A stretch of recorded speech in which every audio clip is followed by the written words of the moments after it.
दोस्तों इस वीडियो पे आपको मैं बताने जा रहा हूँ हिंदी का एक काफ़ी ज़्यादा इम्पॉर्टेंट टॉपिक जो कि आपका होने वाला है पर्यावरण प्रदूषण की समस्या एवं समाधान पर निबंध।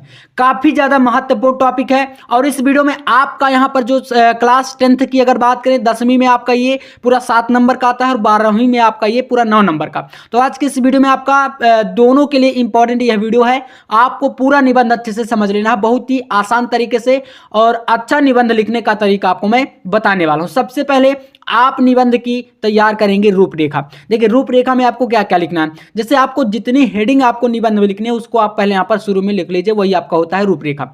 इसमें आपका पहला देखिए प्रस्तावना, दूसरा है प्रदूषण का अर्थ, अगला हो जाएगा प्रदूषण के प्रकार, फिर आपका आता है प्रदूषण रोकने के उपाय और पांचवा आपका हो जाएगा उपसंहार। टोटल 5 हेडिंग है। अब चलिए एक एक को पहले हम लोग एक्सप्लेन करेंगे कैसे लिखना है। आपको बिल्कुल वीडियो में जैसा बताऊंगा इसी प्रकार से तैयार कर लेना, ठीक है। देखिए पहला हेडिंग है प्रस्तावना। प्रस्तावना में आपका यहां पर है पेड़ काट बस्ती बसी पर्यावरण निराश, बढ़ा प्रदूषण शहर में कैसे लेवे सांस। आपको इस प्रकार की लाइन जो है अपने निबंध में, चाहे आप किसी भी टॉपिक पर लिख रहे हैं, उसको अच्छे से आपको लिखना ही पड़ेगा। ये एक मतलब काफी यूनिक तरीका होता है, ठीक है ना, ऐसे आपको लिख देना। अब इसके बाद देखिए यहां पर एक्सप्लेन समझिए प्रस्तावना में क्या क्या देना है। तो अपने पुरुषार्थ से गंगा को लोक कल्याण के लिए भारत भूमि पर लाए थे।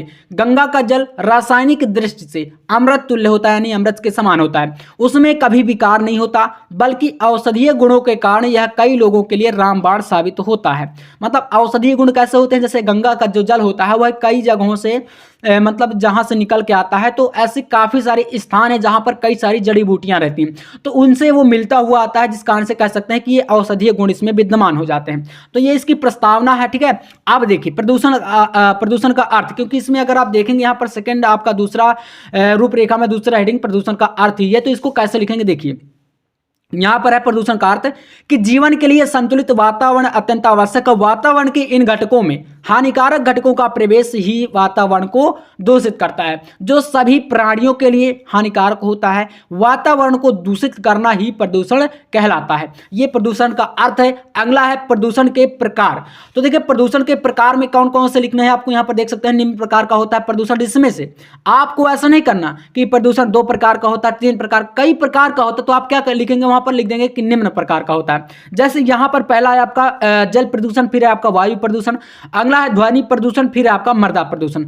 अब देखिए अगर आप चाहते हैं तो वहां पर आपको इसका पूरा एक्सप्लेन भी कर देना है, ठीक है। एक एक हेडिंग का आपको उसको वहां पर थोड़ा सा उदाहरण के साथ एक्सप्लेन कर देंगे, तो ये काफी आपके लिए बेस्ट रहेगा, ठीक है।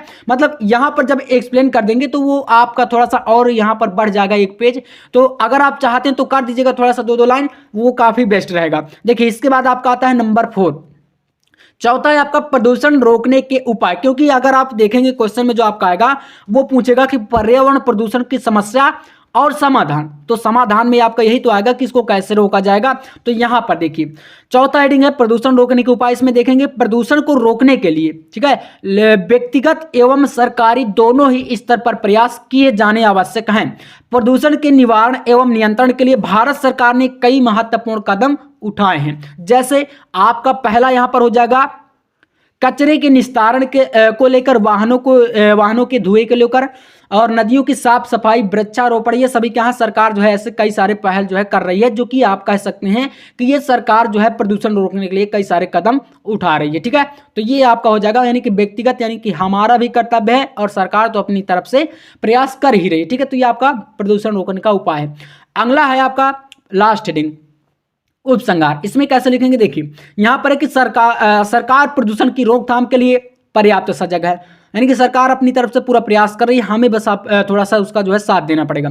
पर्यावरण के प्रति जागरूकता से ही हम और अधिक अच्छा एवं स्वस्थ जीवन जी सकेंगे और आने वाली पीढ़ी को पर्यावरण प्रदूषण के अभिशाप से बचा सकेंगे, या कह सकते हैं मुक्त बना सकेंगे। तो आपको इतना हेडिंग लिख देना है, और अगर आप इतना पूरा लिख देते हैं तो आपका पूरा 9 नंबर 12वीं का और 10वीं में आपका जो 6 से 7 नंबर का आता है वो पूरा निबंध आपका क्लियर हो जाएगा, ठीक है। तो उम्मीद करूंगा वीडियो आपको पसंद आया होगा, और ऐसे इंपॉर्टेंट टॉपिक के लिए आपको चैनल को भी सब्सक्राइब करना है। मिलते हैं नेक्स्ट वीडियो में नेक्स्ट टॉपिक के साथ, तब तक के लिए जय हिंद, वंदे मातरम।